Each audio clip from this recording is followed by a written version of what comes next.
have TCL 306, and today I'm going to show you how to switch on or off autocorrection feature on this device. So firstly you have to open settings, then go to the system section, then go to the languages and input, virtual keyboard, Gboard, text correction.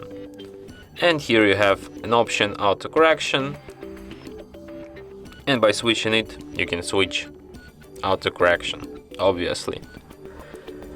And that's it. Thanks for watching. If you find this tutorial useful, don't forget to hit that like button and subscribe to our channel.